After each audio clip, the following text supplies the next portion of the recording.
Мұхтар Әуезов атындағы Оңтүстік Қазақстан мемлекеттік университеті, филология факультеті, ағылшын тіл білімі кафедрасы, Фи-19-3К2 группасының Әбу Насыр әл-Фарабидің 1150 жылдық мерейтойына арналған эстафетаны қабыл алып, ары қарай жалғастырамыз.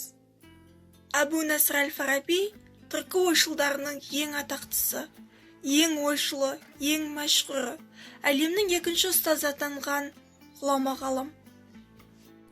Білім қуған жанның ойы күнделікті күйбеңнен көп алыста жатады. Адамға тән бір жақсы қасиет, өзін қоршаған әлемнің әсемдік сырларына үңілу, содан рухани нәр алу, өзінің нәзік сезімін образдар арқылы паш ете алу.